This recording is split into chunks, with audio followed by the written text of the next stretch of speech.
Жеңілмейтін махаббат. Салтанат Мұнайхан. Қысқаша көрініс. Кім кінәлі? Кейіпкерлері: Қуаныш көше тәрбиесін алған бұзық жігіт, Асан Қуаныштың досы, Мұрат Қуаныштың досы, Фариза Қуаныштың қызы, ауылдікі. Салауат діндар, Құдайды таныған адам, Айша Салауаттың әйелі, Толқын Салауаттың қызы, Айдар Салауаттың ұлы, Жамал Қуаныштың анасы, Айдана Қуаныштың қарындасы. Бірінші сахна. Үйдің іші қараңғы бұлыңғыр. Ұры тақырлатып, әртүрлі заттарды қопарып, ұрлауға жарамды зат іздегендей жантылас. Қолында фонар шам. Шкафтың айыр сөресін тінтіп жүріп, қолына бір кітап ілігеді. Ұры Лев Толстой фонарымен жарық түсіріп кітапқа үңіледі. Барлық адам дүниені өзгерткісі келеді, бірақ ешкім өзін өзгертуді қаламайды. Үнсіздік. Кітапты кекесін қимылмен орнына қойып, тағы бір кітапқа тап болып ашып қарайды. Адамда жақсы қасиет болмаса, оған бақ та, бақыт та қонбайды. Жүсіп Баласағұн. Үнсіздік. Ей, осыларда шатып. Қатты дауыс көтеріп жібергенін байқамай қалғанына сасып, аузын басып отыра қалды. Аздан соң қайта іздеуге кіріседі. Қалтаға, сумкасына сағат, сувенир сияқты заттарды тоғытып жүріп, тағы бір кітапқа кезігеді. Бұл данышпан не деп от тапты? Сыбырлай сөйлеп оқиды.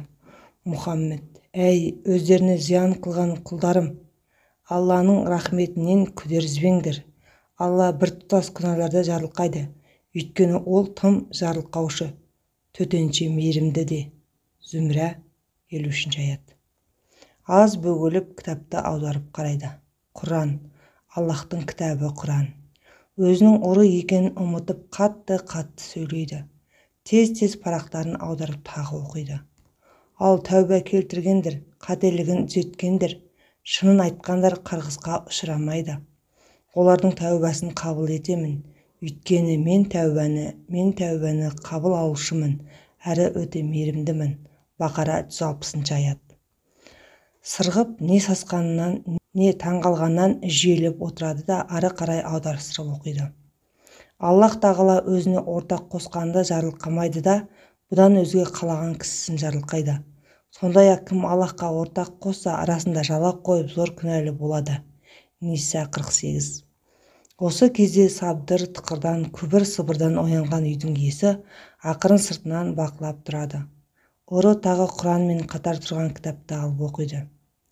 Әр намаздан кейін 33 таспих, 33 тахлид, 33 такбір және бір тахлил айту адамның теңіз көбігіндей күнәсі болса да кешіріледі. Хадис Муслим. Осы арада үй иесі шырт еткізіп жарықты жағады. Ер адам отағасы. Ұры апыл-ғұпыл атып тұрып тапаншасын кезінеді. Көтер қолыңды, қозғалма. Салауат сабырлы: қалай, ұнайма? Ұры: не оттап тұрсың, көтер қолыңды. Салауат: Құранның аяты. Алланың кәләмін айтам, ұнайма? Қандай керемет, ә? Үй иесі жүре сөйлеп ешқандай қорқынышсыз барып стақанға су құйып ішеді. Ұры: ант етемін, атып тастаймын, өлтіремін, сен не қорықпайсың ба? Мен ұры баскесермін, менің қолымда тапанша, көтер қолыңды. Салауат: адам өлтіру қолымнан келе ме?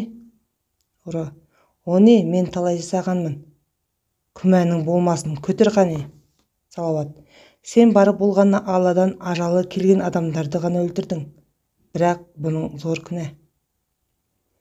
Ұры күліп: сонда өлтіру туралы не дейді сенің Аллаң? Айтшы. Салауат: Алла айтады: бір адамның өмірін қию, күллі жер бетіндегі адамдардың өмірін қиюмен өлтірумен бірдей. Ұры: сенбеймін бұған. Салауат: оқы. Андағы қолындағы Құран кәрімде бәрі жазылған, бауырым, бәрі. Ұры: жап аузыңды, мен сенің бауырың емеспін. Салауат, не болып жатыр деп көрші бөлмеден әйелі ұйқылай кіреді. Айша: құдай-ау, мынау кім? Салауат. Ұры: көтер қолыңды, тырп етпеңдер. Салауат: сабыр бауырым, біз саған ешқандай зиян келтірмейміз. Милиция шақыру ойымызда жоқ. Не қалайсың? Алда кете ғой. Жап аузыңды, бұлай тұрыңдар. Ұры ақырын кетуге ыңғайланады. Айша, айналайын, жап-жас бала екенсің, бұның не, Құдайдан қорықпаймысың? Ұры, әй, Құдай, мен осы жолға түсерімде қайда қалды? Көрші бөлмеден үйдің ержетіп қалған қызы ұйқыдан тұрып кіріп келеді. Қыз жеңіл киінген, жай ете шыңғырып кезенген мылтыққа қарамай шкафтың тасасына қашып тығылады. Ұры, қозғалмаңдар, Құдай білет атам. Салауат, я, Құдай білет балам. Қоя қойша. Мылтығын кезенген қалпы қолындағы Құран кітапты столға қойып, тасадағы қызға жақындайды. Толқын, кет ары, жақындамаңыз, жолама. Салауат, ұлым, қыз баланы әуретіне қарауға болмайды. Бұл Алланың әмірі. Айша, я балам, есіңді жи, біз саған жамандық тілеп тұрған жоқпыз. Толқын, өтінем, жақындамаңыз, өтінем сізден. Салауат, болмайды, тоқта дедім. Әкесінің ұмтылып неге де дайын түрін көріп, ұры амалсыз басылады. Ұры, жақсы, қаптаған қалың қызын қай жері артық? Жеп қоятындай не болды сонша? Салауат ашуланып, Құдайсыз. Ұры мылтығын кезеніп терезеге барып шыға бере әлдене есе түскендей қайта үйге кіріп, мылтығын кезенген күйі сумкасындағы, қалтасындағы барлық ұрланған заттарын үстелдің үстіне қояды. Бұрылып кете беріп қайта айналып үстелдегі Құранды ала бергенде үй иесінің ұлы ауыр затпен сыртынан баспалап келіп ұрып жығады. Ұры сылқылайды, ессіз. Айша жан дауыс шығып, өлтірдің ұлым, қолың былғанбасын балам. Жылап зарлай бастайды. Тасадағы қыза ақырын шығады. Салауат тамырын қарап, қорықпаңдар, тірі, талып қалған. Айдар, әке, енді не істейміз? Милицияға хабар береміз бе? Салауат, жоқ, Айша, жоқ, болмайды, кім адаспады? Бұл да біреудің сен сияқты баласы, жап-жас жігіт бала екен. Салауат, Алла жүрегіне иманын берсін. Қазіргі заманда қара халыққа кінә тағу қиын болып барады. Я, Алла жар болсын де. Айша, қызым, суық сумен орамал алып кел тез. Қыз жүгіре жөнеледі. Жаңғырып азан шақырылады. Салауат таң намазда кіріп қалыпты. Екінші көрініс. 3 жігіт. Залда терлеп тепшіп әлек. 2 жігіт ережесіз төбелестің төбелестерімен бірге соққыға арналған қос қолғап киіп, екіншісі қолмен аяғымен соққы жасап жүр. Үшіншісі әртүрлі жаттығулар жасап әлек. Қуаныш, қалай досым? Соққы жасай. Кез келген көше тентеген құлататындай соққы болып жатыр ма? Да.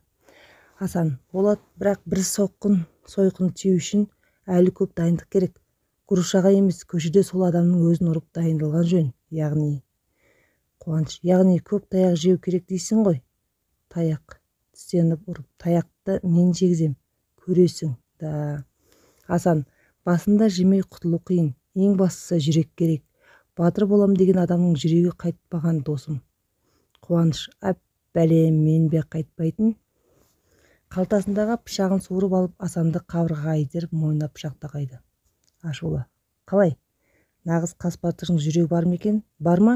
Айғайлайды. Асан қарқылдап күле бастайды. Жаттығысып жүрген Мұрат келіп араласады. Достарының ауыр орынсыз қалжыңына үйренгендік байқалады. Мұрат, әй жігіттер, Клавардың басын алмай жатып бір-біріңе тақалғандарың қалай?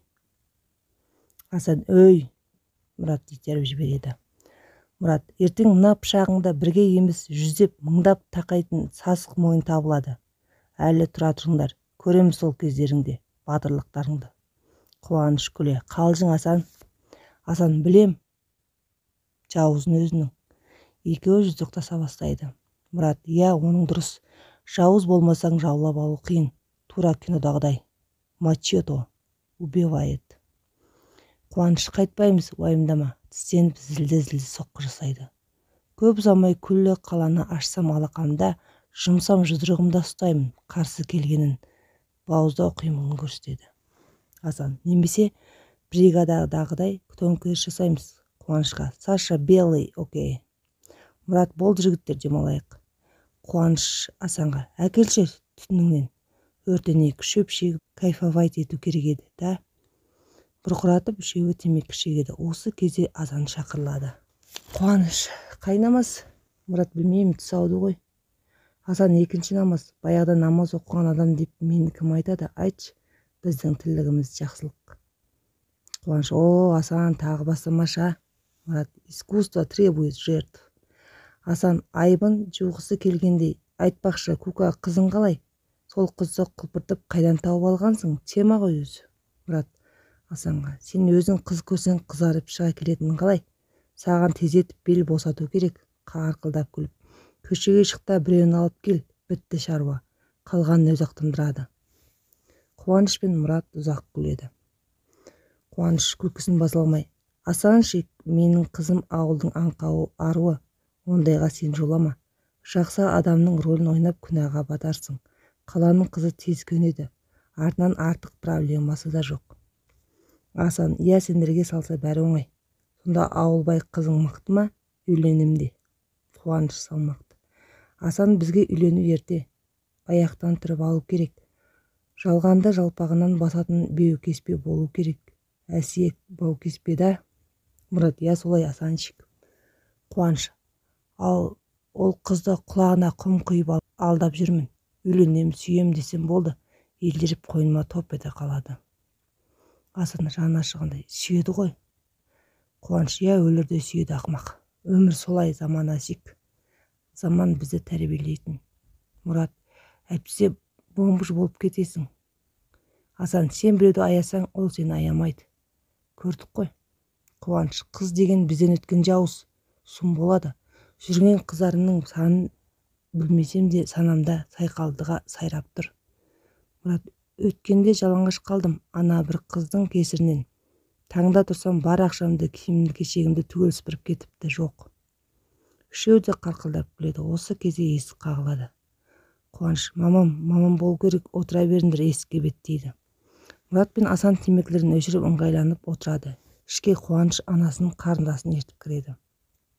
Жамал кіре: не, тағы үйдің астынан кестеңін шығарыпсыңдар? Тағы кімді? Соққыға жықпақ ойларың бар. Қуаныш: мам. Жамал: темекінің иісі мынау. Қашан қоясың осы ақымақтығыңды? Осы күндің иесі болудың орнына үй бетін көрмейсің. Қуаныш: мам, тағы бастамаша. Мен кішкене сәби емес, өзім білем, түсіндің ба, өзім. Ай, осы сіз. Жамал: өскенің осы ма? Күнде төбелес, бірде көзің, бірде мұрның сынып келеді. Достары есікке беттейді. Асан: кешіріңіз апай. Екеуі шығып кетеді. Қуаныш: мама. Әй, білә, үйге келсең осы, мам. Жамал: немене мама? Өткенде анау, бір емес, екінші рет түрменің түбіне тоғытылып кете жаздадың. Әкеңнен қалған бағалы заттың бәрін сатып әрең алып қалдым. Енді ұрынсаң маған ренжіме. Айдана: ұқпайды мама бұл. Басына тисін жақсылап. Онсыз да қаланың бірінші бандиті болып аты шығып қалыпты ғой. Қуаныш: әй, сен де жаба аузыңды. Ер азаматтардың ерлігінен бір нәрсе ұғатындай. Көресіңдер әлі-ақ жарылқаймын. Жамал: тумай кеткір. Сенің бүйтіп жарылқағаның құрысын. Бар, кет, жоғалт көзіңді. Саған емізген сүтім қорғасын болып кеудеңді қатып қалсын. Қылмыскердің анасы болғым келмейді. Айдана: достарыңа да айта бар, мазаламасын бізді. Түннің төртінде келіп сені сұрап маза бермеді ғой. Жылайды. Қуаныш: мен сендерді ойлап кеттім. Іздемеңдер мені. Мен өз күнімді өзім көрем. Заттарын алып шығып кетеді. Жамал: бұл балаға бәрібір әке тәрбиесі керек екен. Құдай, құндақтан шықпаған баласын тастатып, ол сорлыны неге ерте алып кеттің? Жылайды. Қуаныш қайта кіріп келеді. Қуаныш: шоттарыңа ақша аударып қойдым, тағы жіберіп тұрам. Жамал өксігін баса алмай: сен мені Айдана жыларман болып. Сенің арам ақшаң керек емес. Қуаныш: мейлің да. Шығып кетеді. Анасы мен қарындасы жылауын баса алмай отырып қалады. Үшінші көрініс. Сахна қараңғы. Жарқ-жұрқ еткен контраст свет, төбелес. Бір топ жігіт айғайлап арасында мылтық атылады. Өлтірем. Біздің жаққа аттап баспайсың, кислородыңды жауып тастаймын. Қуаныш: біттің сен. Әртүрлі дауыстар 1-2 минутта бітеді.